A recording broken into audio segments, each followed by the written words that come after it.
Hey everyone, so on Monday night, Rob, Mark and Paul were live on NE1 FM. We've got video footage of the live stream to an hour and a half talking about Newcastle United. You don't want to miss it. It's Rafa Benitez, the Liverpool game, the away fans' behaviour, Fulham preview and also the North East roundup. This video is sponsored by OneFootball. Thank you very much for downloading it, everybody who has. It's got all the latest news, your gossip, your transfers across not just the Premier League, across all leagues across the world. Download it, it is free. Enjoy the video, enjoy the stream. Okay, so first goal at the weekend, Virgil van Dijk with the header from a corner. And are we pinning any blame on Lascelles here? Because yes. he does slip. Can you, I mean, no one would sort of slip on purpose, would they? Yeah. I mean, try and ask Stephen Gerrard that. Depends if he has a bet on Liverpool winning the title. He might. As soon as he said slipped, it just slipped out for me.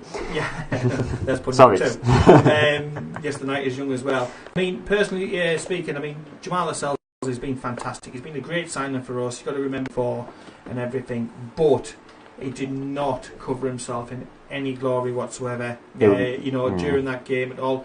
Was he fully fit? We just don't know. He looked a yard off the pace to me. And also, in a way, I don't care if you slip. Somebody's got to say that he's running in.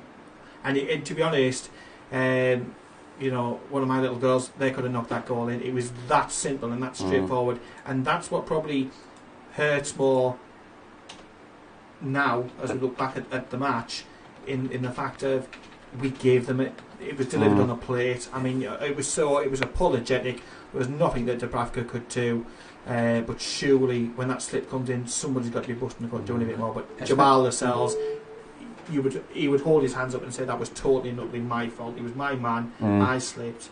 But it was suicide. Especially with Van Dijk's record, because he has got a record of being good aerial, and especially for set pieces.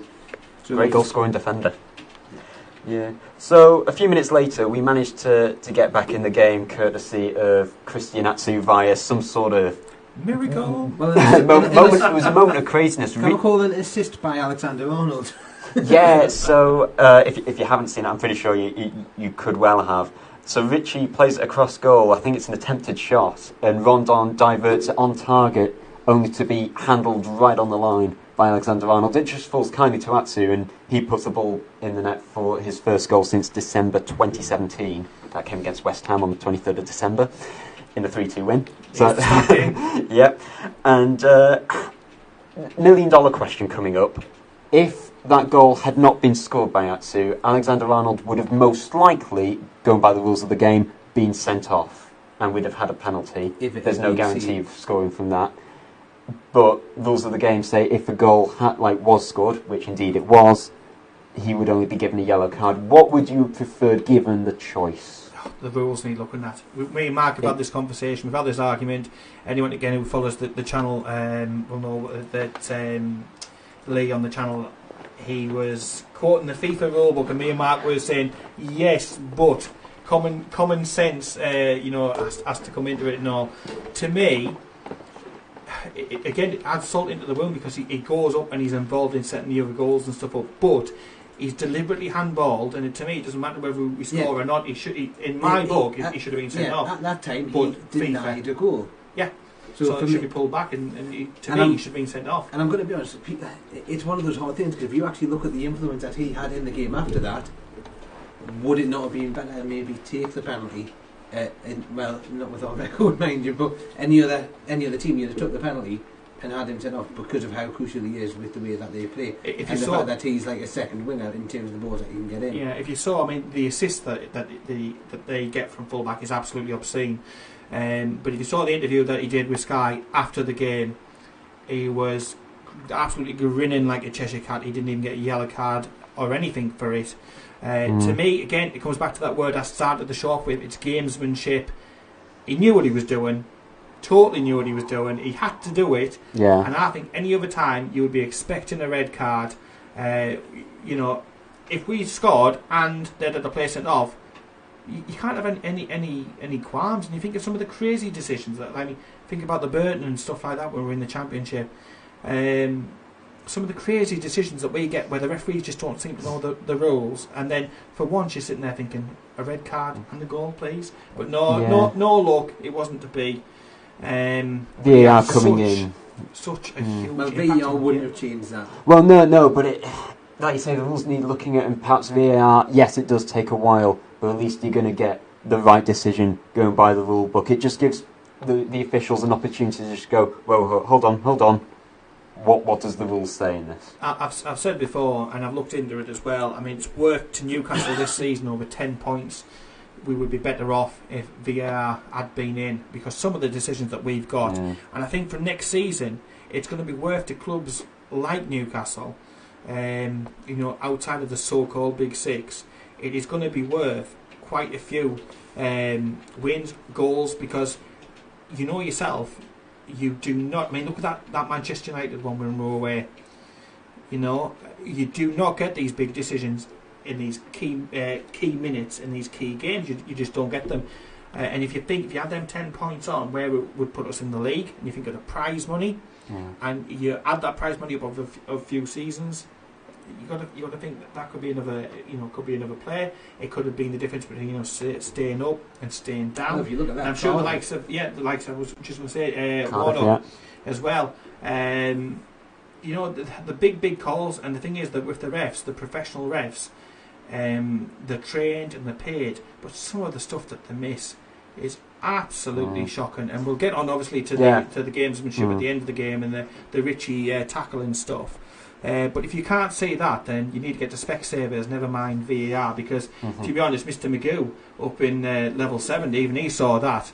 So no, I'm not buying it. Sometimes the ref, they just need I'll say a backbone. I was going to say something else, but they definitely need a backbone. They need to be able to make these big decisions and call them fair, because to me, I think we had a spike where it went really, really well with referees, and over the last few years, it seems to be getting worse and worse and worse again. Well, the FA have what they class as a respect campaign. Well, for me, respect is something that needs to be earned, not something that you dictate. And look at managers. Okay, so moving on. Later in the second half, I tell you who did have a fantastic game on Saturday, Salomon Rondon. This, of course, being his final home game before the end of his loan spell. Will he? Oh, please just sign him on a permanent. It's what so many fans are crying out for. He gets his 10th league goal of the season, his Lee Charlie wondered why 11th in all competitions. Why is Lee Charlie so unpopular when he won't even make common sense decisions like this? He's like Monday mornings, that lad. He's about as popular as Monday mornings. Yeah, so Rondon, fantastic performance, and Julie scored that goal. That was our second equaliser of the night. He took it really well, didn't he? Mankiw, the corner gets cleared away, Mankiw just sort of heads it right back into that danger area. Left-footed strike. I'm not entirely sure, but I think that might be his. I think that's his second or his third left-footed goal for us. But yeah, that's a stat that doesn't really mean much. I don't care which foot it came off. Yeah, as long as it goes in the net. It does, but at the end of the day, there was just something about that. I mean, at that time as well, I thought if anybody was going to go on, I thought it was going to be us, and we were going to pinch it. Yeah. Because the way the ball went in, and the nature of the goal, and the noise just seemed to go up again, and the Liverpool players... They thrived on that, didn't they, the players? The Newcastle players seemed to step up a gear, and the Liverpool just seemed to back into themselves a bit. They were like, oh my word, what have I let myself in for, ago, Liverpool scored, Stan Collymore scored that goal which really took the wind out of our sails. It really had a massive effect on the title race that stopped us winning that title, and who knows, we could have been the one to stop the Liverpool winning the title. I was themselves. just hoping for Jordan Henderson to fall flat on his face and let Perez through on goal, as Jebo did against City. Bang, and that's it. It would have been great. Our friend the Mac and Mover wouldn't have liked it, but no, it wasn't to be. But it's just so good. I mean, when that goal went in, unbelievable. And like I say, if Lee Charnley doesn't use the one brain cell that he's got to sign up this lad, 16 million. If you put it into context, we've got a deal lined up for Joselu, I believe, to go for about 8.5 million. That is massive, isn't it? Yeah, and compared to the money it's only 3 goals this season, on top of 4 from last season. 7 goals in 2 years. He is a typical striker that, as we've seen for ourselves, struggled to hit double figures in the whole 2 seasons. It's ridiculous for a striker. 16 million. Kieran Clark has scored more goals since Hosselu has arrived at the club. I can believe it. But yeah, I mean, to me, you're looking at that, and it's a no-brainer.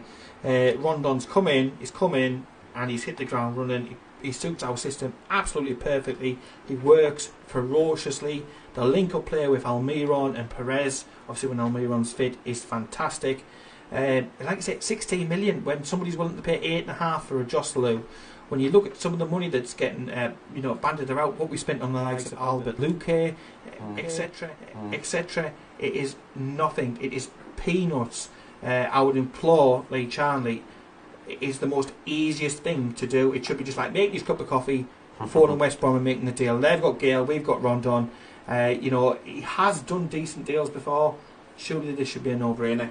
I think the question is, though, and this is what's been reported, that Gale doesn't want to stay in the Championship for a second season.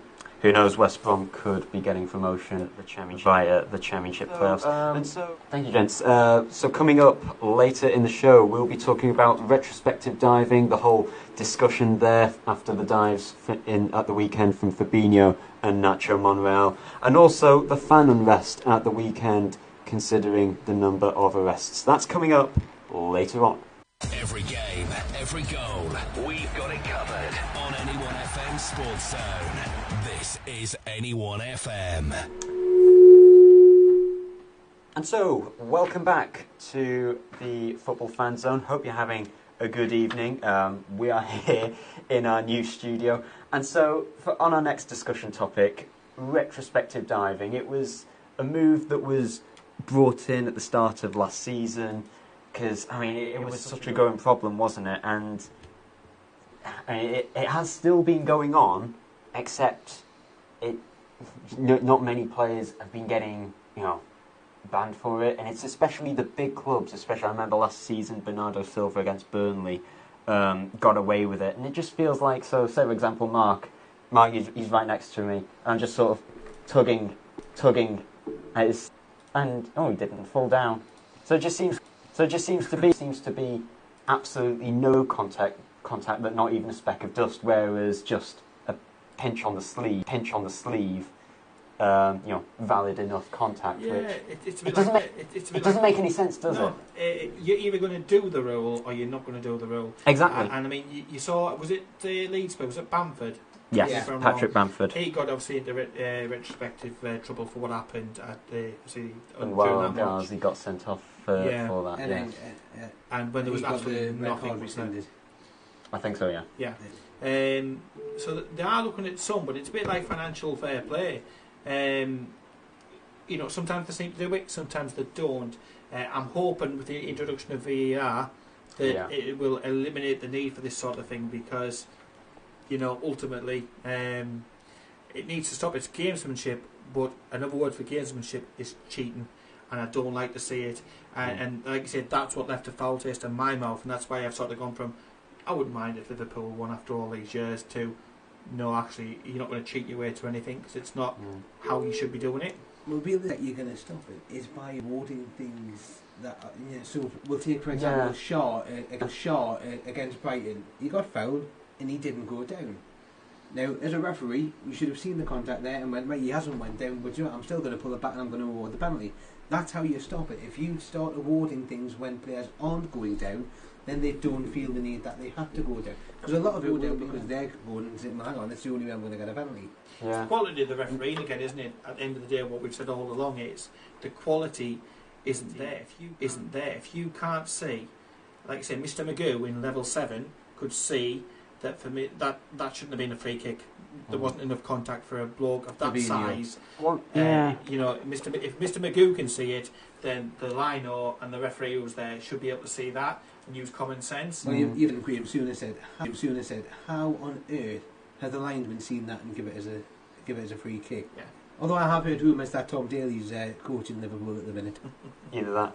Yeah, Fabinho, who was up to that on Sunday. Nacho Monreal completely dived under the challenge of Alireza Jahanbakhsh against Brighton in their 1-1 draw yesterday. And even Jahanbakhsh even just gets the ball. And it's not even a foul, even if there is contact, which there clearly isn't. And I noticed many Arsenal fans were not happy towards the Spanish left-back. Arsenal fans are happy. Arsenal fans are happy. They're known for that. Shock. What really does wind me up is that for retrospective action to occur, you need it has to be either a penalty to be given or a free kick that ends up leading to a goal. If you just dive to get yourself out of trouble, from in the defensive half, there's no punishment at all. And if you're going to dive at anywhere on the pitch, that should be punishable enough retrospectively. I don't care if the referee, hasn't spotted it. If you're going to stamp this out, if you're going to stamp this big issue out of the game, punish it in every way you can, because it's just unacceptable. Well, why not put it under the rule that Bamford was done, which was deceiving an official? It should be under that one rule, no matter where you are in the game. If you do retrospectively go, hang on, you've done something to con the ref there. Yeah. We'll have a. Because if you imagine after a match, say Man United have played, and say Paul Pogba, we'll try again. Say he was to get suspended, and one or two of us, say Rashford, if he did that once or twice, they would stop it. It's that shade. There's a chance I can get away with it. There's a chance I can get that advantage, and it's that side. There should be no grey. It should be black and white. We all know that. And if there was and consistency, and if the referee consistently, we wouldn't have all of this. Like you say, a little bit of a stamp on it, and it would be eradicated. I don't want to see it from any Newcastle player. So I'm not just saying it because it's a Liverpool player who's done it. And it's a Liverpool player who's done it previously. I'm not saying it because it affects Newcastle. I don't want to see a Newcastle player do it. Just because I don't want us to benefit. I want us to benefit from it, and I don't want us to be the victim of it. So it needs stamping out. It's awful. And when you're marketing this product around the world and people are seeing that, I'm sorry, like La Liga, you can have it. The Italian leagues, they can have it. But I don't want it now, like. Yeah, a Spanish friend of mine who is a keen follower. He's a big supporter of Sevilla, and his interpretation of it is that in that league, diving is seen, if you can get away with it, if you can con the official, that's recognised as more of a skill, and that's worrying. Yes, that comes to that gamesmanship. That's how people dress it up. To me, you put window dressing on cheating. So that you can dress up cheating and call it gamesmanship, but it is cheating, and the game is so much better. You want that eradicated. It's awful. It's conning. It's grown men who are built like an absolute castle, and they're going down like a very heavy feather. And it's like embarrassing. No, but we'll go back to Salah at Anfield. Oh, don't. that was just an absolutely awful example of it. And they get up and they look absolutely so pleased with themselves. I wouldn't want to win a league title by that. And you can call me what you want. I would want to do it the correct way, in the correct spirit of the game.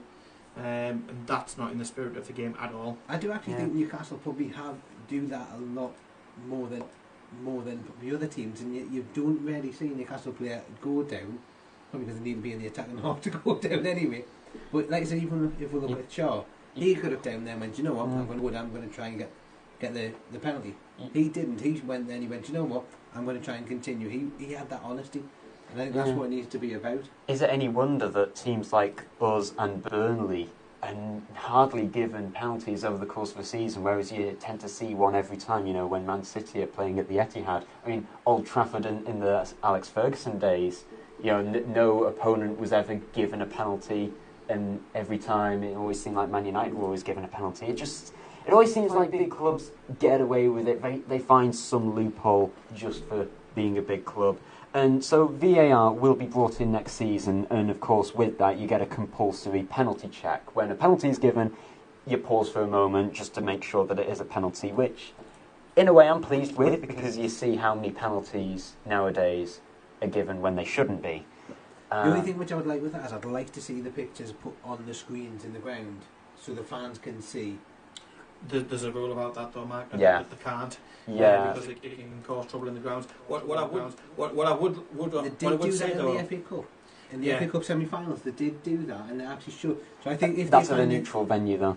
It's when it's a home ground. I remember Swansea were seasons playing back. Stoke in a Monday night kick-off, and Jack Butland had a heavy tackle. It should have been a red card. I think he only got a yellow for it. And at half-time, Swansea put up the bad tackle up on the screen, and that caused a lot of anger amongst the supporters, No, and that should not have been. Let's say That if should the not have been decision's put up been there. made.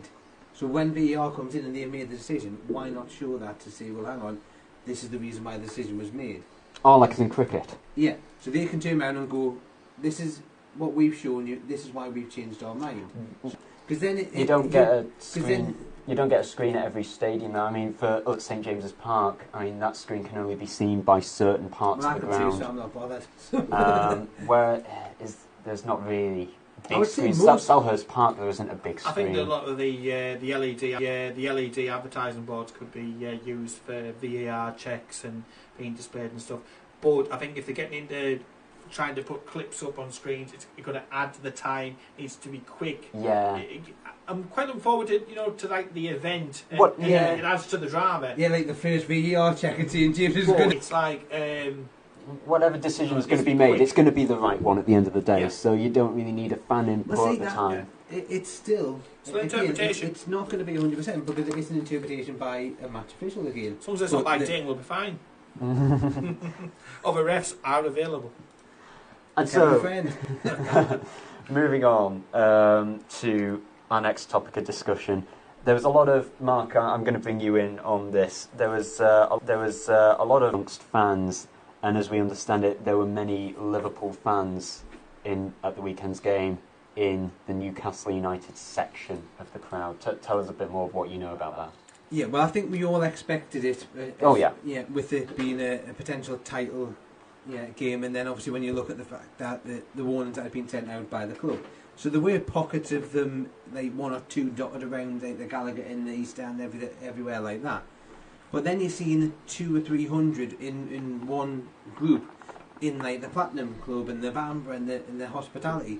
And I think it's a bit of a hypocrisy from the club to come down saying, "Oh, we warned fans not to give their tickets or sell their tickets to Liverpool fans," when they've done exactly the same thing. And I'm actually going to be honest, I actually think more frustration came from those grouped together in the Platinum Club there, where you are surrounded. They're in the middle. They're surrounded Right by in the them. middle of the And stand, I'm going to isn't be it? honest, in the director's box, I think Newcastle supporters were outnumbered by the Liverpool supporters in there. So there's a vast number there, and that was really, really sort of getting frustrating the people in level 7 who could obviously see everything below. It could have been really, And- really and nasty. Yeah. Could have. And the stewards yeah. and the police were basically told, "Not don't touch them. Yeah. Just keep them there." Where they should have said, "Well, look, we'll let you in there, but you need to behave. If you start being rowdy and loud and stuff like Comes that, to the then checks and you stuff, will doesn't it? you will go out." I mean, you have segregation for a reason amongst supporters, and I am not implying at all that our Newcastle United fans and Liverpool fans have a tendency to be violent towards each other. I'm not implying that, but it's such a big game where there's so many high stakes, passions are going to run high, and that can often get the better of some people. And I also think when we're looking at it as well, there the fact that it was a 7:45 p.m. kick-off on a Saturday when people are drinking, and it was a bank holiday weekend. So all those things coming in together, we're going to make a boiling pot. Yeah, everything was going to simmer up, and with the way the game went there, where Alexander Arnold, the diving there, it was always going to. It was inevitable. It was going to spill out onto the streets after the game there. But I just think the club is very, very hypocritical to start pointing the fingers at the fans for giving away their ticket. When I'm not being funny, I would say a larger number were given away directly by the club itself in the hospitality areas. So it's a bit two-faced to be going at their own fans and criticising them when they've done exactly the same thing and flogged them. They need to look at themselves as well, and there was nothing Newcastle released saying, look, They did. They covered it. They said, well, like all games in the hospitality areas, home and away fans can come together. So they've tried to cover themselves with that one. They've come out with that, but not to the actual volume. I've never seen it like that, where it's been so much. The Newcastle fans are really outnumbered in hospitality areas. Exactly, yeah. And it just comes down to pound notes. Well, there was people there with the kids who actually had to take their kids out of the way because the kids were that upset by what was happening there. And it shouldn't be happening in this. It shouldn't be. I mean, anybody who has sold the ticket, I mean, they say it in the terms and conditions and they're quite explicit, but were the checks getting done when the fans were coming through the turnstiles? Was the police there sort of trying to find out who potentially could be and trying to identify them? Was enough being done by the club to be proactive rather than, well, it was a halfway house that we got at the end? Because if they'd have gone in and removed all of the Liverpool supporters, potentially that could have been a huge spark and there could have been a much bigger problem. But the fact that they left them in was rubbing up rival supporters, and like Rob said, there was a reason why there was segregation in grounds. It is there for a purpose, and the mix of raw emotions, alcohol, bank holiday, a big game, the war flags, before the game, everything like that, all ramped up into one. It was a bit of a powder keg situation. It could have been really, really bad. Yeah, exactly. And like I said, for me, the steward didn't do anything. They didn't act on it. To be honest, I think the stewarding's awful at St James's Park. I think they were ill prepared, and I think the club were ill prepared. And yet, I think they put it as a Category B match, which was like not so important. I would have had that as the highest category because of the fact that they knew there was risk of fans getting into the home end because of what was at stake, because it was the last home game, because it was on a bank holiday. I would have went to the top one there and made sure that everything was in place. You know what? And it comes down to the other thing as well. These are questions that need to be put to the club.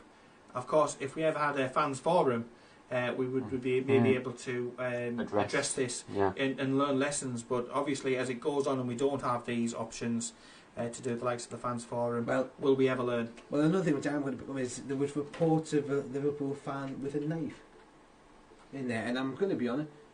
That doesn't really surprise me because the security checks at the club are non-existent. Yeah, they do bag checks. I'm not being funny though. You open your bag, you look in it. That's it. That's fine. So if you've got things down below, cracking. Security it needs addressing. Yeah, it's very concerning. Security at other grounds, like I remember going to the Etihad, and there's so many security. It's like being at an airport. Yeah, same at Wembley this Wembley, season when we went to Spurs away. Well, nearly every ground has had that except ours, and I'm going to be. I brought it up in the delayed one which we had, I think was around the beginning of the season. I actually brought it up with the head of safety and security. He asked me which areas. I said, well, it's all areas. He said, all right, okay, I'll go away and have a look at it. Nothing's changed. There's absolutely nothing changed. The only thing that did change, which again I'm actually, is they've closed the road off at the stroke place before the match. There's no accountability, Mark. This is the problem. I mean, you've mentioned that at the beginning of the season. It's supposed to be in every 3 months that we're supposed to have these. There's no accountability at the club again, and this is something that we've said on previous weeks. Accountability at Newcastle United is non-existent, and the sooner we get this fans forum sorted out, the better, because these are the type of things that could get brought up, and make positive changes so that it doesn't happen again. Because you want to go to the football, have a good time, but also know that you're safe and you're going to be coming home. Yeah. So club needs to get on with it. Sometimes Newcastle they have constipation of the ideas in my book. Sometimes it's verbal diarrhoea from the owner, constipation of ideas when it comes to like this Lee Charnley and the head of the different departments. The need to be acting on stuff like this. This is not small fodder. That could have been a lot worse. I would be disappointed if I heard fans getting the tickets taken off them because of the hypocrisy of the club.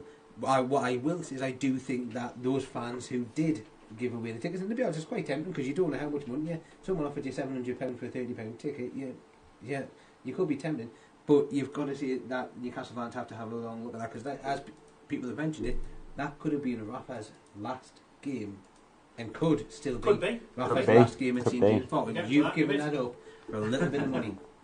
So for me, there's everyone who is at fault. Newcastle fans for giving away the tickets or selling them or whatever you did, and also the club. Yeah. Very concerning, I think, is the bottom line. And so later on after this, we'll be talking about Rafa Benitez's contract stance. We just seem to be getting nowhere with that. And later on, previewing our trip to Fulham on Sunday to close off the 2018-19 season. Coming up right after this. Welcome back. That was a quick break. So yeah, we're all nice and fresh, ready to go to end the show. And so coming up right now, the time is 7:58 in 2 minutes' time. Well, actually, the two teams at the Etihad Stadium will be coming out of the tunnel right now. It's going to be a tale of two cities. Yes. Who knows? Brendan Rodgers, the former Liverpool manager who came Mark so Liverpool. close back 5 years ago in 2014, nearly won Liverpool's first Premier League title, and who knows, he could do his former club a massive favour tonight by coming away with a positive result against Man City. Question is, will they give both him and Rafa a medal there for helping them win the league? He's been a revelation, though, hasn't he? Really, Brendan Rodgers at Leicester.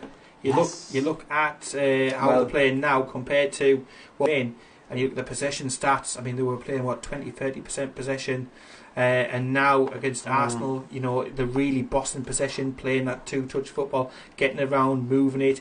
Vardy looks a different player. I know you might be getting the best out of these players like Maddison, Vardy, but at the same time, Claude Puel, I know the style of play is so-called boring, but if he's getting results, what's not to like? It just seems to show that how Premier League football nowadays is moving away from the sporting industry to the entertainment industry. But also, if Puel wasn't winning the fans over, that's ultimately your customer base. That's your business there. So if you're not making them happy, I think it's the name as well, to be honest. I think some clubs, they are romanticised by a certain names coming in. So Brendan Rodgers has got a much better name than obviously certain other managers. Leicester City as well. I mean, a much bigger name now compared to before they won the title, of course. Most definitely. So I think it comes down to that. But I think you're quite correct in what you're saying, Robin. It is moving them more away from the results, and it's more becoming about how it aesthetically it looks on the eyes. I think Newcastle fans were quite patient and understanding, and I think we cut Rafa quite a bit of flex sometimes because we know what he's battling against. Saying that though, I actually thought that was probably our most attacking performance I've seen. Since Almiron's come in, I think I know you're not played at the weekend, but I think we've just transformed the way we play. We seem to be just that little bit further up the pitch, but we still play in a very it's more potent, isn't it, the counter-attack system with Almiron in the squad. Yeah. On the subject of managers, Sam Allardyce, I mean, he's never... I know I'm not going to be popular here by mentioning Sam Allardyce. I'm here in India, I want him, so off he goes. He's never experienced a relegation as a manager. And yes, I mean, last season he did the job at Everton. He did exactly what was expected of him and more. And yet he still gets the sack. Yeah, he's what you call a typical Mike Ashley manager. You'd imagine Mike Ashley in his office down at Shirebrook's got a picture of Sam Allardyce and saying he's the one that got away. Because he would do Mike Ashley a perfect job. He would get you fourth bottom. He would get you fourth bottom all the time, season after season after season. Took Everton from about 16th to 8th last season. Yeah, but anyway, speaking of Rafael Benitez, of course, a hot topic at Tyneside, and who knows, this weekend just gone, he might have played his last match at St James's Park as Newcastle manager. It was about a month ago, wasn't it, when Rafa just sort of said, "These are my demands. Please, can you make my team good?" These are my demands. This is what it will take for me to stay at this club that I love. And why are we getting nowhere in terms of progressing with these talks? Because that's what it looks like from the outside looking in. Two words. Mike Ashley, I mean, no, because he's been sunning himself in the tropics or wherever he goes to. Is it the initials LC? Yeah, it comes back to him. He is. I've said again for those who follow us on Newcastle Fans TV, he is absolutely inept If you remember the little paperclip you used to get on Microsoft Office, that is the equivalent of Lee Chandler. He just sits there, he dances. Hey, how can I help? How can I help? And that is pretty much it, Useless, completely useless. You right just like the paperclip on Microsoft Word. Exactly. You would right click on him. You would just disable this. You'd get rid of him. Unfortunately, because our entire board is consistent upon one person, then we can't get rid of him. I mean, as much as he is useless, he is inept. He's the worst person for the job, in my opinion, totally. But he is it. That is it. He's the yes man that Ashley wants. Yeah. Yeah. And that's why I went back to Allardyce before. Exactly. Charlie's the perfect person for Ashley because it's yes, sir. How high do you want me to jump? And it's sometimes when you're working in an organisation, in order to progress it on, you've got to be able to to show that respect, and you've got to be able to challenge, to push yourselves on, to change direction, to think outside of the box. And it gets me back to the system that I think needs implementing at Newcastle. We need like an Ajax system almost, where we have people in and specialists in each area, so people who are affiliated with the club. So you've got a lot of legends in terms of people affiliated with the club. You've got people you could bring in, and even like lower down, like likes of Lee Bowyer, Steve Watson, Shea Given, Michael O'Neill, Timothy Ketspire, Nobby Solano. These are people who are involved in management in different areas of things. You look at Ajax, they've got Overmars, Van der Sar. So you're getting a Bergkamp DNA was involved a few years ago. Yeah, and you're getting that DNA through the club. If we had some of that DNA through the club, it might help the likes of Chandler, because clearly he's clueless in certain areas. I've no doubt he's good in negotiation. Look at Dubravka, look at Shah coming in on fantastic, really cheap deals, but he's got glaring weaknesses. And if you brought in some people around him who've got that Newcastle United DNA in them to help him, and stop him being the worst enemy to himself. It doesn't take a brain surgeon to be able to run the club. But the question is, Rondon, it's a no-brainer. You'd have to be absolutely medically just comatose if you thought that wasn't a great signing. It is. It should be an easy deal to do, even if it is the rumoured. You keep Gale for another season, we'll keep Rondon for another season on loan. Whatever it takes, work on a deal and sort something out. But I would like some sort of system like that, and I think it would help Rafa focus on the team and the football matters, and give these other people areas. So like youth development needs looking at, corporate needs more looking at, because we're missing out on shirt sponsorships and stuff. Training ground, youth academy. Yeah, so give people little projects to be able to do, and have, even if you have just Lee Chanley overseeing them or whatever, to report to Mike Ashley, and then you get your manager in, or whether that's Rafa Benitez, or whether that's, if he was to go, I was saying to Mark before we came in, as crazy as it sounds, you could have an Arsene Wenger in, who was used to working on shoestring budgets, who's used to working with younger players, who's used to looking for bargains, working with younger players and making them better, and he would fit into that. I think Rafa Benitez would fit into that. But it comes down to, I think we're going to need a big name if Rafa does go to be in there. But I would like to see the entire structure just looked at, and bringing Newcastle United type people in. We're not going to have Keegan back. We're not going to have Shearer back whilst we've got these owners in. So straight away, I'd have had them in. But you can't. You'll get Shola in the academy. You're looking for the next crop. So Shola, bring Shola in. He can do work. And like you say, people like Michael O'Neill, Shea Given, Steve Watson, Lee Bowyer doing good stuff down at Charlton. These are people you can bring in. Ketspire's got Champions League experience manager. If you also look at experience, Lee Clark.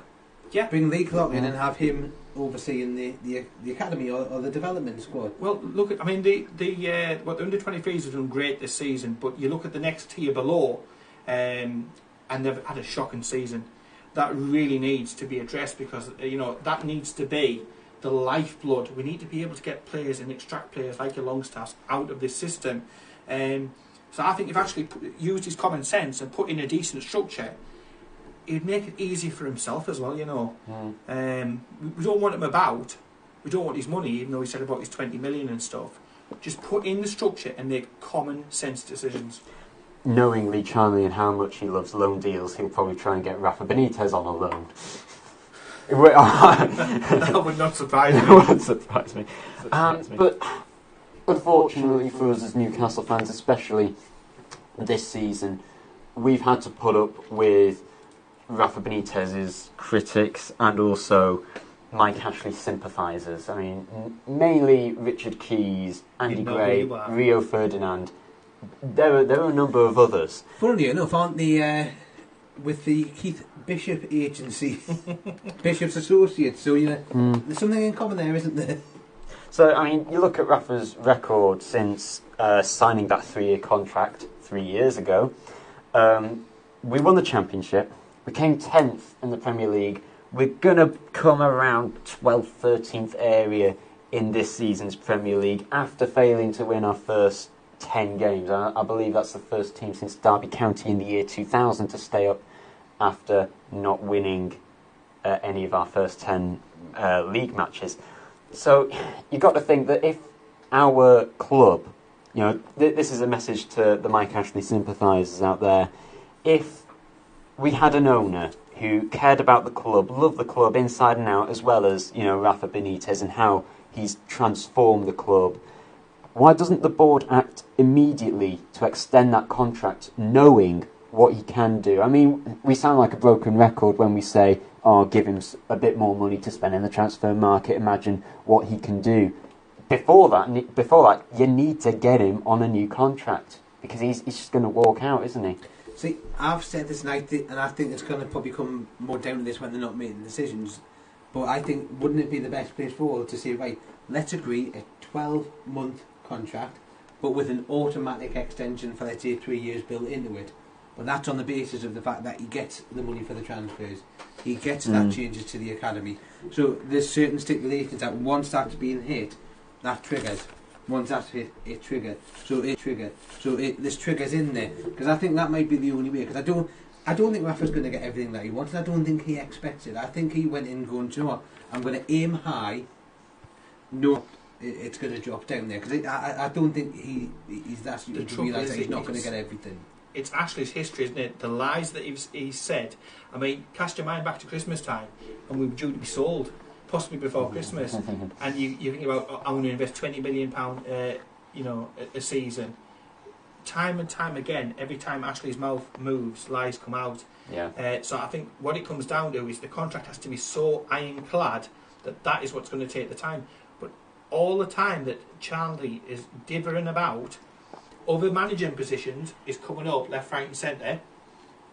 We do risk losing them, and it's still a big worry of mine. I know that quite a few of the other lads still think that he's going to stay. But I think what he said on Friday at the press conference was a lot, because he seemed to be a lot more optimistic, and that's Rafa even, because he's normally one who's, I'll keep me mouth. He plays down things, doesn't he? So for him to say that and to say things are progressing, we'll let you know when we've got something to say. That for me is a one where is it closer than people think? Yeah. Just another thing that would have been great to have discussed at a fans forum. I'll tell you what, I was hoping that they were going to keep it, and just before the Liverpool game, Rafa was going to come in the helicopter, get down and sign that contract. I wouldn't have been surprised if they had have timed it, because obviously with the Keith Bishop situation, PR comes a lot into the club day to day. I mean, he's not great at PR, but he does try his spin, doesn't he? I wouldn't have been surprised if something like that was announced, but I just think it comes down to the fact that Rafa trusts these lot about as far as he can throw them, and obviously with the size of Ashley, you couldn't throw him very far. So it has to come down to the contract. I don't really think it's going to be sorted by the weekend, sadly, which means we're going into the off season just not knowing, and we need to be on it, and that is being one of the issues that Rafa's identified. Let's be on it, and let's be proactive, and let's go after these players and get these deals done before other teams. Is this not like Ashley and Johnny's tactic? Let's delay the the contract signing for a bit so we can waste a bit of time, and then we can say, oh, we spent that much time getting Rafa's contract signed, we haven't had time to get the players in. Nothing would surprise me, but it's changed the season, hasn't it? By the time we kick off the transfer window, and it's like the 10th, it's like really early in August. The one thing which I think Rafa's holding as his negotiating tool is he has all final say on transfers at the club at the minute, and his contract ends on the 30th of June. So if you think a vast time of that transfer window will have gone if we are then having him in his contract. I don't believe that, Mark. I don't believe when they come out and said that Mike actually said, and he actually said the words of that Charlie reports to Rafa and not the other way around. It's just a complete nutter. Well, no, because if you notice when he wasn't getting his own way, it made that point of, I'm contracted until the 30th of June. He said that a couple of times because he was wanting to let that plant and land and just say to the club, I'm contracted till the 30th of June. My contract says I have final say. So you might bring a player to us, but unless I say yes, you're not signing him. So that's where I think he's got that bit of bargaining to say, well, look, if you want to have uncertainty, that's fine. I still think the compromise will be reached. I hope so.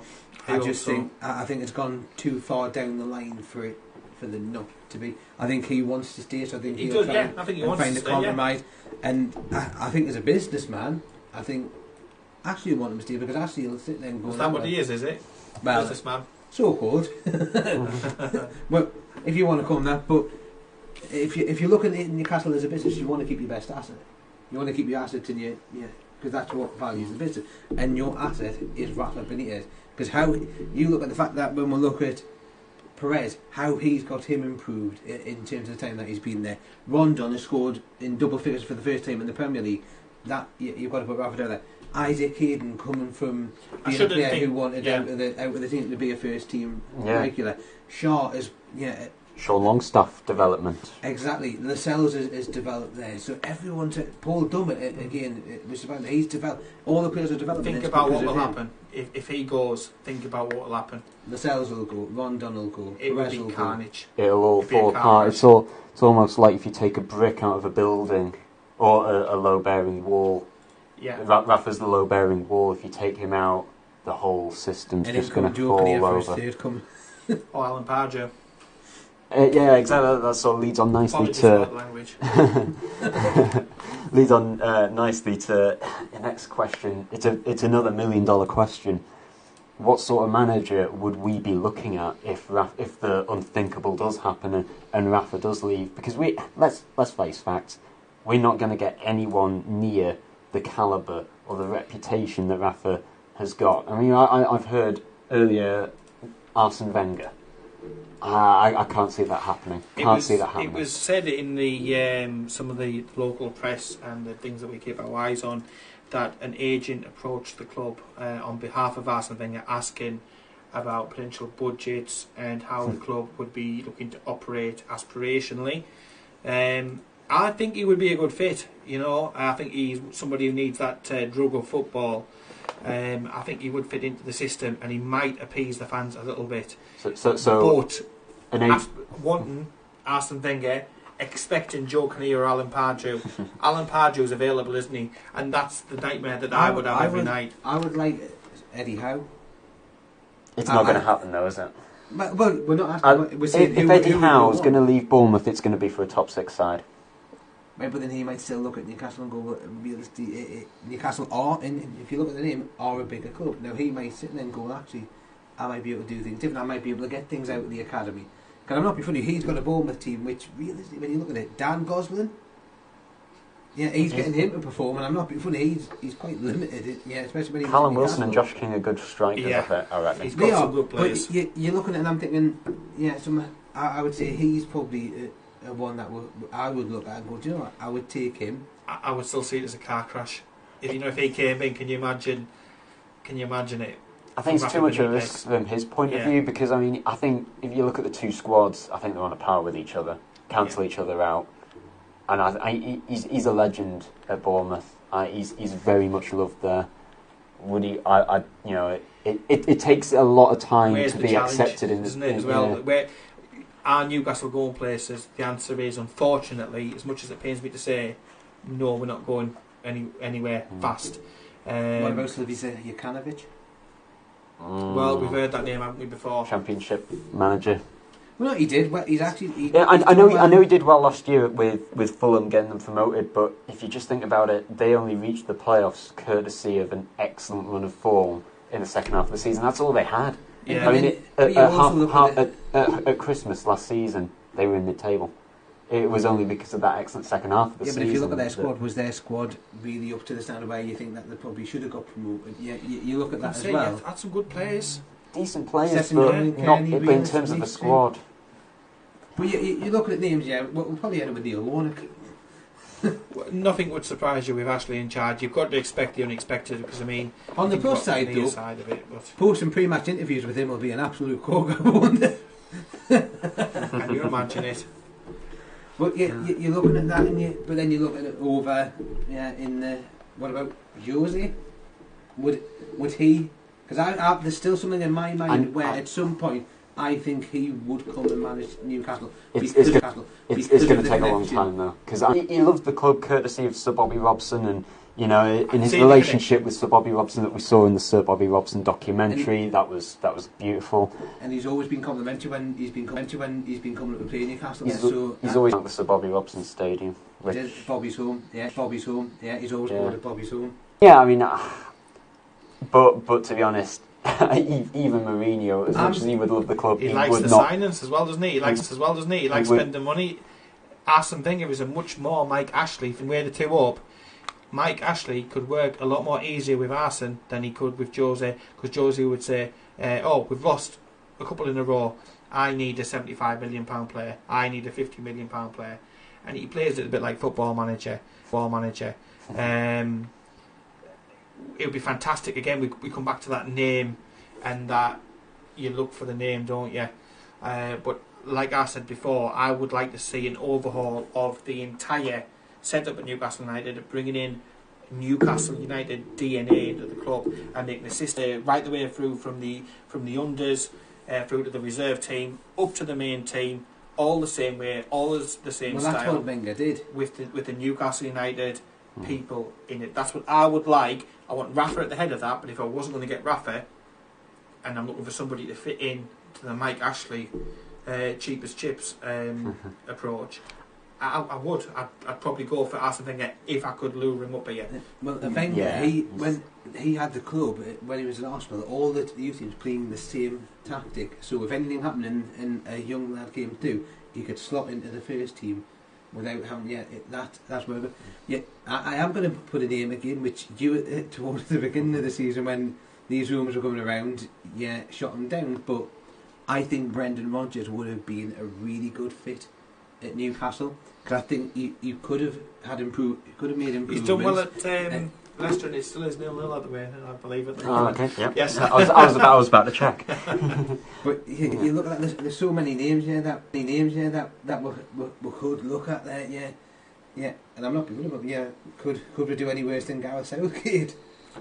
Oh, don't mention that name. It's going to be nightmares, man. Just I'm about to strike a nerve with what I'm about to say here. A manager who is available is Mark Hughes. Please, I really do not want Mark Hughes anywhere near St James's Park. Like we'll just be sort of hello mid-table championship mediocrity for next season if he comes in. It speaks about it. That is a Mike Ashley, isn't it? He's a manager who thinks he's so much better. He thinks he's so much better than he really is, and he constantly blames the referee. It's never his fault in his eyes. It's always the referee's fault. Just lasts about 8 months all the time. I'm not being funny, but knowing Mike Ashley, the next manager will be Shola Ramiobi. Could be good if Sunderland ever get promoted. Not sure. But then we'll look at what about, and I know it, but if we look at someone who's in the club already, Ben Dawson. Look at what he's done. He's rejuvenated the under-23 side, he's done a fantastic job, and I think he needs to stay in the position he's doing at the moment, because what he is doing is taking players who aren't doing great down at the youth level, bringing them into the reserve team, and he's getting a tune. He's playing a tune off off the fiddle type thing. How He's about getting Paul? performances out. Can we put Paul's name in that? Be a great motivator. I've often said I would pay to go down at half time. I think of some of the matches that I've been to, and we've been absolutely awful. I'm and I would just give anything to go down into the dressing room and just to have 5 minutes of their time. I'm just thinking of your meeting with Lee Charnley when you're trying to get your transfers over the line. Be pay-per-view. MMA. Or like pay-per-view. For the radio listeners, I'm just holding up my notebook with paper. So pay-per-view. But then I can hear you laughing from here. But then you also look and go, well, yeah, big names, are they going to work? What about someone like a Lee Clark, who has had football manager experience but knows the club? I've said I'd like those type of people in the club, but I'd like them given specific remits. So like in the Ajax, where you've got Overmars, Van der Sar, you've had Bergkamp involved in the club, looking after key areas. So one of them might be looking after, under 16 players or 16-year-old players. One of them might be looking at the reserve side. Another one might be looking at commercial. Another one might be looking at different aspects of the club, the coaching, the transfers. Give each different one a different remit, and like I say, get a Geordie DNA, St James's Park, because obviously the Mike Ashley DNA simply hasn't worked. It doesn't work. It's not a Sports Direct store. Well, you'd be hard to see. It's not with the amount of signings that's up. Try not to look back. I just can't believe I've just done a visual pun on the radio. And so we'll take a break soon.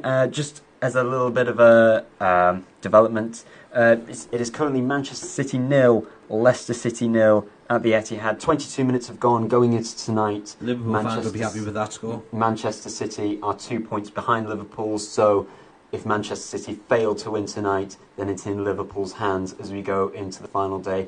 Coming up right after this, we have the preview for the trip to Craven Cottage, our first trip there since the opening day of the Championship season in 2016-17. That's coming up right after this. Every game, every goal, we've got it covered on NE1 FM Sports Zone. This is NE1 FM. Welcome back to the Football Fan Zone. Again, nice quick break. What's not to like? And so, this Sunday we'll be closing off the season away at already relegated Fulham down in London. Craven Cottage was the venue when we opened our Championship season in 2016-17. Smith was the goal scorer for Fulham that day on the stroke of half time on Matt Sells's. Ref denied us a penalty. Yes, yeah, we should have had a penalty. Newcastle United not getting penalties, I don't know what you're on about. Yes, back then that was Matt Sells's Newcastle debut. How time flies. Oh dear. How far we've come since then. since then, Cardallo, he worked wonders in the Championship and duly got us promotion. And then Martin Dubravka, absolutely fantastic goalkeeper. I think one of the best in the league. I would usually put De Gea right up there, but as form goes at the moment, De Gea just butterflies doesn't even begin to describe how his form has progressed over the past few weeks. And so one of the touchiest subjects about a year ago, back in the summer transfer window, was the sale of Alexander Mitrovic. He was something of a cult hero, yeah, some bit of a miss with others. Yeah, decisive, like a yeah. He was your hard man who would sort of bully the defenders, and also he seemed like to be one of the fans almost. Because I mean, he lived in Belgrade, and when Newcastle played Partizan Belgrade in the Champions League qualifier back in 2003, this is according to him. He called himself a Newcastle fan from then on, and that seemed to show. But at the same time, aggression was always a big issue. He couldn't really put a lid on it, could he? Yeah, 99% hot air, wasn't it, a lot of the time, and 1% common sense. McLaren, who signed him, said he had a bit of the devil in him, and that was evident because within 7 seconds after coming on for his debut, he got booked. Could have easily been a red against Southampton. But yeah, for Chelsea, you know. You look at the fee that we sold him for 20 odd million, with the potential of rising up to 30 with the add-ons, and he's been misfiring this season, and you just think that's a steal for it. Considering since Rafa Benitez came in, he started every Premier League game in the 2015-16 season under Rafa Benitez, that 10-game spell, but then of course final day of that season he got sent off, bad tackle on Kyle Walker. Since then, he really struggled to get back into Benitez's good books after that, and so to get such a massive transfer fee for him. Once you lose that trust, isn't it, with Rafa, that's pretty much. Once you leave his good books into his to stay there. He did score the equaliser though. That stopped the 6 in a row against the. Yes, he did. The unnamed a little bit down the road there. That was when he was in his good books, though. I think the problem is he become untrusted. He started well, but then sort of like faltered in field and sort of like went missing. He started this season well. Exactly, but the same thing's happening at Fulham. He started well and then he started going missing there. So I think again we've done well to get what we've got from. Yeah. That is the one area I will stick up for Lee Charnley, and you won't hear me say that very often. But in these sort of deals, we do tend to buy. I mean, you look at Shah, you look at Dubravka and the likes, we buy remarkably quite well, and we sell for absolutely extortionate prices. You think of Andy Carroll, you're thinking of some of the players that we shift on, we get some serious money. The issue obviously is the transparency about what happens with the fees and the money. So in the Premier League era, the biggest profit percentage of a player that we've received. So I'm not including youth academy players like Andy Carroll in this, because we got him on a free. Our best was Charles Nzogbia. We bought him for £500,000 and we sold him for, was it some region of? Was it to Real Madrid or was it Wigan? Barcelona? It was a big club, Rob. I think you're wrong. He definitely said he wanted to go to a massive club, so it must have been Real Madrid or Barca or somebody. We got Ryan Taylor as well as quite an extortionate transfer fee for him. Second best, Moussa Sissoko. That made me laugh, that one. Oh my. What made me laugh? Two things about the Moussa Sissoko thing was, he kept on saying, Real Madrid, I want to move to Real Madrid, I'm waiting on a call for him. A couple of days later, saw a picture of a skeleton on a park bench with the caption, Moussa Sissoko still waiting on a call from Real Madrid. And the ego has landed. But he also ignored was it Ronald Koeman at the time at Everton? He ignored his calls as soon as Spurs came in there. That just tells you what he is as a man there. But he doesn't even say, look, you know what, I've been given an offer for Spurs, I'd rather stay in London, I'm going to go with that. He just ignored it. I thought, you know what, that just shows you what you are. So he moves to Tottenham and he stays there for the final season at White Hart Lane before it gets demolished. And I saw a picture of White Hart Lane in the process of getting demolished, with the caption, Tottenham still looking for the receipt for Moussa Sissoko. Yeah, that was. We can joke about it, but this season, I think if you speak to Spurs fans, they will see that. They've got it's taken time. Really good. 30 million's worth, is debatable there, but I think he's come good for them. Maybe not. Whether or not he can perform, because he did well for France and then went down there. He goes through. He's another one like Mitrovic. It's hot and then it's cold. He blows hot and cold. And I think in a team like Newcastle, where we've got a small squad and we maybe haven't got the depth that we should have, we need all hands on deck, and we can't afford to carry prima donnas or big time Charlies. So it was a good deal for us. It got a player out of the door.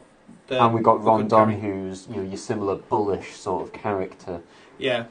And then Rondon goes and gets 11 goals in a season. Here's the question for Fulham. If we get any Fulham fan listeners, of course. Well, but this is for us. No, because obviously the game's on Sunday. We're doing the preview. So this is the question for Nick. Would you start the likes of Baraka, knowing that we probably haven't got? We're not going to go anywhere in the league. In the table there, would you not go, do you know what, it's the last game of the season, let's put Baraka on, let's put I already think that as well. There's a part of me that thinks that, but there's a part of me that thinks as well, is Baraka at all going to be next season? But can you he's not, but can you imagine putting him on and then he has an absolute worldie on the final day of the season? The thing is, if he has a worldie though, people would say, it's against Fulham, and I think they're going to mix and match their team up a little bit as well. I think we're going to see a few maybe stars of the future in that team. I would like to see a few changes made to our squad. I'd like to see the likes of Mutu get some game time, because I think there's a big decision to make on the lad. He deserves it, yeah. I mean, Fernandez, I'd give him a run out. I think Lascelles is carrying a knock, and I wouldn't risk him. I'd get him ready for next season. There's one or two players there who need that game time. Shelvey needs to show, and we've discussed Shelvey on the way into the studio today, but I'd have him. I was surprised he didn't play against Liverpool. He was the one player I probably would have brought in over Keith. Do you think Diarmi will start which could be his swan song, his final appearance? Do you think Rafa might get a bit? Yeah, he doesn't know me, but might you get a bit emotional and make those decisions and say, do you know what, I'm actually going to start. Rafa's the emotional type. I think what he might do is just give a few. I wouldn't be surprised. And I'd go for like a Sorensen on the bench or something like that. One or two with the young lads and say, look, if we're in a position, I'm not going to throw you in the deep end, but if we're in a position where it's 2-0 or something, it's a draw, I want to give you some minutes so you experience that, so you feel it, so you know what it feels like. So next season, when we might come to call on you more often, it isn't a totally alien concept.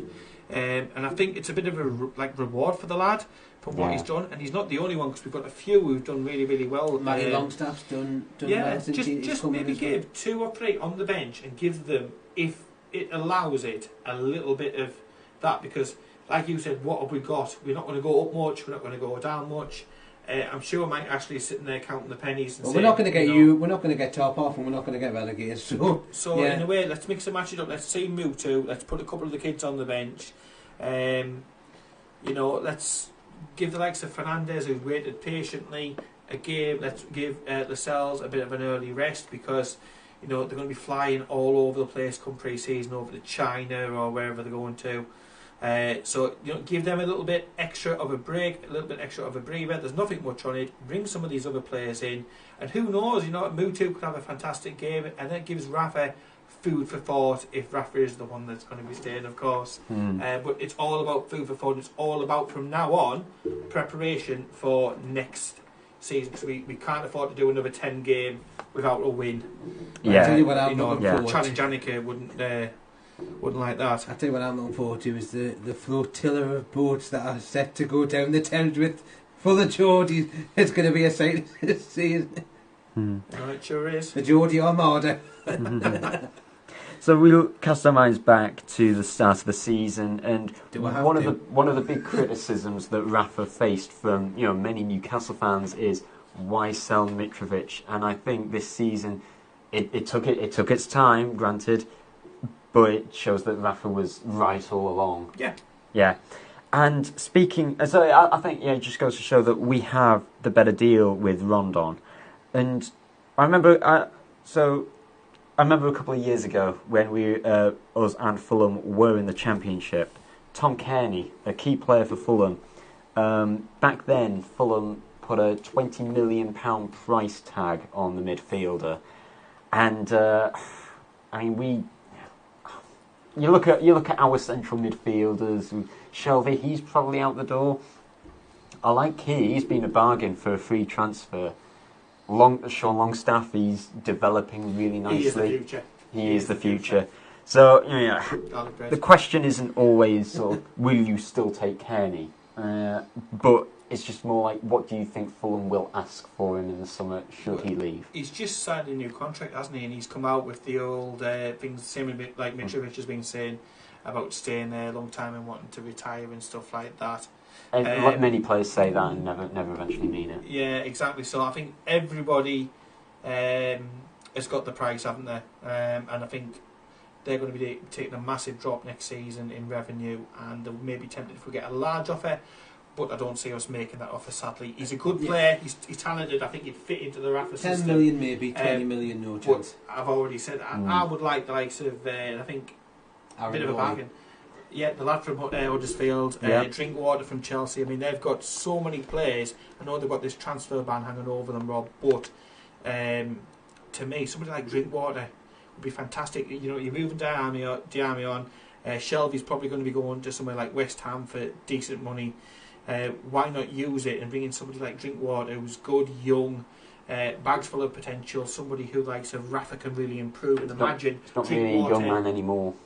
Well, he's still a decent player though, isn't he? Drinkwater and somebody like Longstaff, what I meant is you getting the Longstaff in, imagine having that type of player around you. It's only going to benefit your game. And I really think after what we've seen from Longstaff this season, is it the right mentality for Rafa? Because Rafa looking at the mentality of the players, and he's had his indiscretions, in terms of driving that. So whether or not that can play a part. But on the pitch, I mean, I just don't think he's getting anything through at Chelsea. I mean, they've got an embarrassment of riches. I mean, because they've got Ruben Loftus-Cheek. Yeah, I mean, he's another player, cracking player. I would have him at Newcastle, no problems at all. Hudson-Odoi, haven't they? Yeah. And again, you could just keep going on and on with and then them. You've got Conte, who's in the middle of the midfield. You've got that lad that they've got. They've got so much. Yeah. That's the trouble. They've got so much. Jorginho. If we could just cherry pick a few of those types of players, but yeah, I think a Drinkwater, and you can imagine them pairing him up with the likes of Longstaff, and thinking about Longstaff's development, because he is the future, and we could build a midfield around him. Do you think three of our midfielders could be going, which is Hayden, Diarme, and Shelby? And there could be potentially £30 million coming into the club. So if you're looking at what we may be able to get for the likes of Hayden now, who was probably at the beginning of the season when he got sent off against Cardiff, was probably a few £1 million. Now, if you're selling them, you're looking at £15 million plus. That's why, coming back to the Rondon thing, it's heads gone. If it's on common sense, you get like 15 million for Hayden. Just use it. Do what you need to do to get Rondon in. Yeah, of course. So I think the money that we would use, it's got to Rondon is the main aim. Extra firepower up front, because after all, we're getting rid of Hosselu. Hopefully. You've upset me now. How are we going to cope without his goals? And Hosselu's technically our second best striker at the club. Well, maybe Muto, Perez. I thought the tea lady was. Yeah, maybe. That's it. But moving on from for Fulham, Scott Parker, he's done a good job since coming in. He came in just a matter of weeks before their relegation back to the Championship was confirmed. But how frustrated must the Fulham fans feel to only start performing right after they've just been relegated? Because since having their relegation confirmed, they've almost doubled their points tally. So Mark, how do you think they must feel?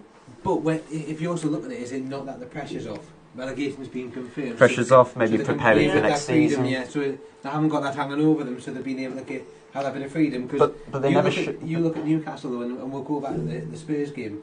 When the pressure was off, we had nothing, and we challenged them 5-1 because we just had that freedom. And I think sometimes that can help when you've got that pressure off there. It's lifted. That's it. Right, what we don't do, and I think that can be the part with.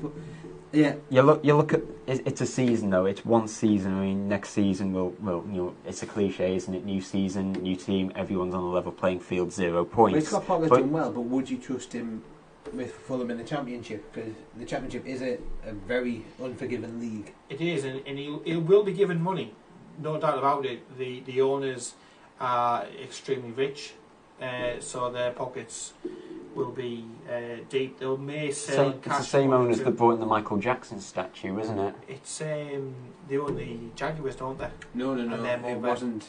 Oh yeah. It's it was the Harrods owners that bought it. I think the Cans who own them. Is it? It's in the football museum now, that statue. Yeah, no, it was in Manchester. Al Fayed who bought the Michael Jackson statue in the old Harrods owner, and then I think the Collins family bought it in, and he went, you can get that shifted straight away. But I mean, they're going to have certainly plenty of money to go at. Do you trust Scott Parker to do the job? I probably wouldn't. No. To me, they may bring in somebody more experienced to sort of not guarantee, because you can't guarantee anything. But what about give them a greater chance again? Mark Hughes is available. Well, no, but then what about Please take him. Why not put Scott Parker in as manager, but then bring someone in maybe as a very experienced assistant who can be there as the sounding board? John Carver's an experieust assistant. He's the best. Yeah, best one. Best one in the Premier League. Yeah, simply the best. Put your CV on Indeed, John, if you're listening. But yeah, back to the question though. you must feel some sort of frustration. Fulham fans must feel some sort of frustration to only start performing now. You can't. Is it just me that's sort of seeing this? They did not show anywhere near this fight before their relegation came. That's why. I mean, for those who are watching on the podcast, I used to have long hair, and that was before. I used to have hair down to the floor. But that really, was before, you're not joking. That was no, I've never had that long of hair, but I had long enough hair. But literally over the years of sport Newcastle, up and down and across, across the continent, here, there, and everywhere, you just pull your hair out, and sometimes you can't put your finger. Or in your case, literally pull your hair. I mean, look at when Bobby came in, and look at the position we were in, and then we go and we hammer Sheffield Wednesday, and we destroy them in Shearer's Cross 5. Yeah. And football, it's an absolute. It doesn't follow any. There should be hard and fast rules, but it just doesn't really seem to follow logic, does it? It defies logic. Well, you can also put Huddersfield into that bracket because are their fans going to be frustrated at the fact that their team didn't really try? One, they didn't have anyone who would score goals. So and but the one thing with Diane, it isn't backing up anything, but it also proves that you can't buy success. Because Fulham tried to. They spent 100 million, they tried to buy success, and it flopped. They did the football manager approach, didn't they? It was just, he's available, we'll get him in. He's available, and it comes back to that. It comes back to that mentality. And what Rafa keeps saying is, it's not just the players and signing £75 million players. It's about getting the right players in with the right mentality at the right price at the right time. All of the players that they signed in the summer, only one had Premier League experience, being Mitrovic. Yeah. So they have got plenty of money. And I like Scotty Parker. He did well for us when he came up and he played. And I know we've had bits and bobs of issues and banter with him when he's come up. I would like to see him given a chance, but he is going to need help because there is a lot of money, but with that money will come the pressure for the instant return to the league because the Cans are very, very successful in what they do. And also I think players will get sold, so I think Sung-Yueng will be off in the summer. Yeah, Kenny, you can probably see it. Sung-Yueng will probably go to somebody like Spurs, you would imagine. Yeah. I mean, Jason Cundy kept... Spurs then get loaned out, I reckon.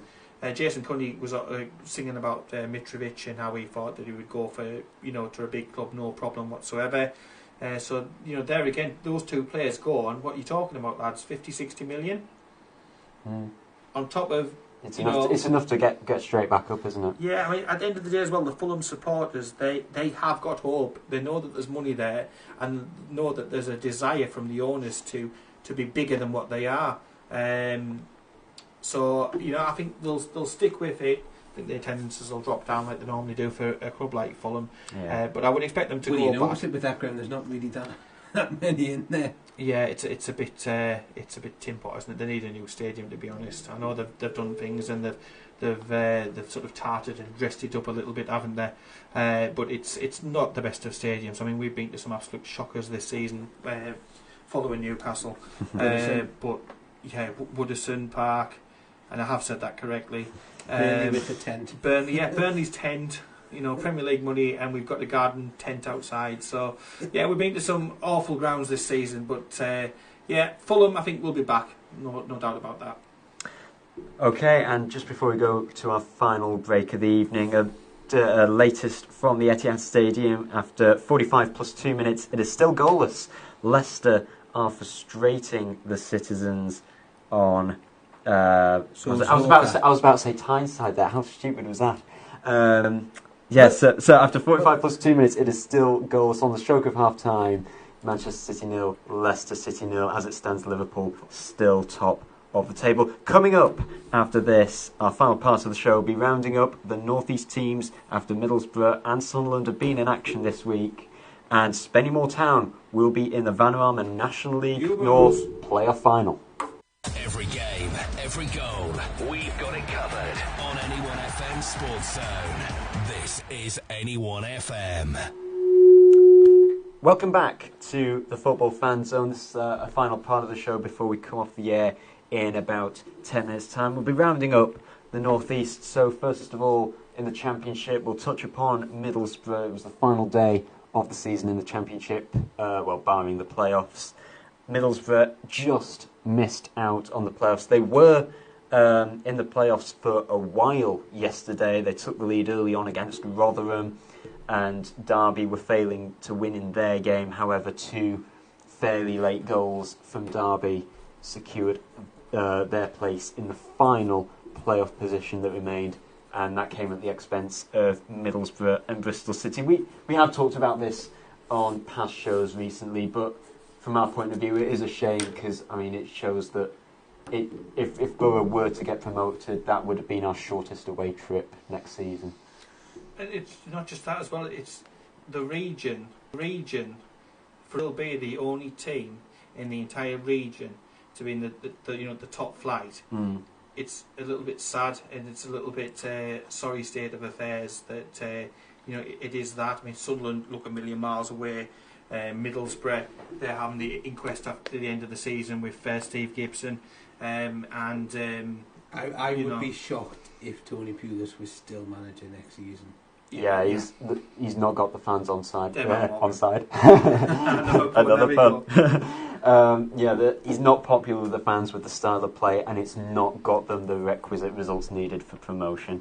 So Borough, I think, over the close season, they need a good, a bit of a rejig. Nothing substantial, but they need a bit of a rejig. They need just to have a fresh thought. They've not got the most out of the players and the team that they've got. I think for what they've got, they should have done better. Keeping British longer, though, I think will be crucial for them. You've got to score the goals. Yeah. So moving down the division, we've got to League One, and Sunderland. Since our last show last Monday, they lost their final 2 games of the season to Joey Barton's Fleetwood, and then at the weekend they lost to Southend. And as it turned out, Southend, the Shrimp, they stayed up on goal difference thanks to that late winner that they scored in the 88th minute. So they couldn't beat the Shrimps and they couldn't beat the Kodami. Something fishy going on there. I wanted my punt for the day. Oh man, punt for the day. I've come up with loads. Mark comes up with one with like 5 minutes to go, and I've got to think of a better one. He stole that one off us as well because I was having that one. Oh God. It's oh dear. Oh dear. It's gone absolutely horribly wrong for Sunderland at the worst time. And if our friend the Mac and Mover, and you're welcome to get in touch with the page if you will. I did predict this, didn't I, a few weeks ago when I was last on the show. I said I expected the football powerhouses of Luton and Barnsley, those institutions that you can't really and won't compete with. I expected them to get the top 2. I was quite confident at that point that it would be a positive end to the season, and I said you may end up in the playoffs, and that as how it's worked out. I mean, it could be a Sunderland Charlton final and a penalty shootout. You never know. How gutting it must be for them. Manager. How gutting it must be for the fans though, because a long time ago they secured a playoff position, and yet they've just not hammered home. They've not turned the many draws into wins, and of course, second half of the season, every little point counts, and missing out on those additional 2 points. I mean, they've not lost many. I mean, they've only lost 5, and that includes the 2 that they've lost just in the the past draws, week. isn't it? It's the draws that have been the big problem. They've had more draws than IKEA. Unfortunately, the furniture stores are available as well. Yeah, they sure are. But I mean, I've seen them in the last 2 games. I've watched them in the last 2 games, and the thing that stood out for me more than anything, I didn't see enough determination, fight. They looked a little bit toothless, jaded at times. Jaded. They've got players who are missing, and if they do not go up, I don't care how you want to dress it up. It would be absolutely catastrophic. I mean, at the end of the day, their owners will probably like another day out to Wembley so they can go and do the Mike Ashley masks and all that. I'm going to be honest, but they're not guaranteed. They're not guaranteed it. If you look at Portsmouth, that game that they had obviously with them before, they seem full of fight and full of fire. And then you go into Sunderland, and they look off the boil. And I think there's a real danger of them not getting promoted. The North East rivalry come back, and we've touched on that about us being the only team in the Premier League in the region. But if Sunderland aren't careful, you're going to have the likes of Spennymoor Town only like one league away from where Sunderland are. The more likely that Spennymoor will be playing Sunderland than Newcastle will. How long can they go on with the biggest wage budget and stuff in the league if they're not getting promoted out? You can say that, it wasn't to be expected. They should have walked that league. Yeah. They should have walked the league out. With the finances in the squad that they have, they should have been more. Yeah, no excuses. The fact is, you look at Portsmouth. I think they lost at Fratton Park. They drew with them at the Stadium of Light, and drew with them and then lost at penalties on their at Wembley. So and they have them in the playoff fit, and that is such a difficult semi-final over the course of 2 legs. But I will say something. The top of League One is not anything like the bottom of the Premier League. Just for the record, for those who follow the Newcastle Fans TV page, there is a definite difference in quality. For the Sunderland supporters who were saying that, I think they're just worried because their team has run out of gas at the key point of the season. It's sad. Yes. It's sad that you see a club with, you see all the support behind, when we have the banter and stuff like that. You see they're travelling in such numbers, and they're getting embarrassed by the cod army and the shrimps. I mean, they've fallen such a long way. Well, here's the question: going with, well, we don't know they pure this. Is Jack Ross at risk of losing his job? Because for me, I would have said your job will rely on getting us promoted. We've given you the funds, we've given you the team. It should be nailed on. If he cannot get that squad promoted, for me, that's an abject failure. Obviously, again, it's connections down to the Barnsley area, and what they've done and how they've recruited on a shoestring should make Sunderland absolutely ashamed of themselves. Yeah. They've scraped around for freebies, they've scraped around for loans. Will Griggs not on fire. Yeah, and they're going out and they're spending huge money in that league, and they're still not doing it. If I was a Sunderland fan at the end of the season, if I'm not promoted, I would be asking major questions about the management, because they are not getting the best out of that team they've got. Better players, than a better squad, you could argue, than anybody else in that league. Luton have come from nowhere, and if Luton can come from nowhere and go up, why are Sunderland not near there? I know they haven't lost many, Rob, but like I say, more draws than IKEA, and that tells me there's a bit of a mentality problem. They can't see these games out. It's the fact that teams up there, in order to be up there, you need to be winning. They have been winning matches. So Sunderland, it's just a simple case of they couldn't keep up. So moving on, delving into the non-league just before we finish the Vanarama National League North and Spennymoor Town. Paul has a nice grin there. Yeah, I'm from Spennymoor. Spennymoor born and bred, as they say. And for those who don't know, they're in the Vanarama North playoff final against Chorley, which when I started commentating on York City's home matches, Chorley were the first opponents back in January. Yeah. York City were trounced 4-1. They're a good team. I mean, make no doubt about it. Chorley are a really, really good team. But I think Spennymoor have got a never say die attitude. They're punching well above the weight. If you look at some of the teams that they're competing against now, like I said, Darlington and stuff, who shouldn't be down there. Spartans. Yeah, but all these other clubs who are traditionally much bigger, but yet, they are one game away from competing with the likes of Notts County, Hartlepool, Gateshead. Hopefully, if they are still a club at this time next season, all being well. It's fantastic support. I mean, they took down huge numbers, Spennymoor. They'll take down huge numbers again next weekend, Charlie. The finals down there, I wish them nothing but luck. They're playing black and white. Fingers crossed for them for a positive result. Next weekend out. I know the chairman's done tons for the club since it folded and then reformed. And it's a real success story. It's not the biggest, but it's just punching above, and it comes down to that owners having aspirations for the club and really, all pushing in the same direction on what they can do. So, congratulations to Spennymoor. No matter what happens on Sunday, another fantastic season from them. Proud of them. And that rounds up nicely the show. Paul and Mark, thank you very much for joining me. I've been Rob Spiro. This has been the Football Fan Zone. Thank you very much for joining us tonight, and we wish you well for the coming week. Bye. Bye for now. Every game, every goal, we've got it covered on NE1 FM Sports Zone. This is NE1 FM.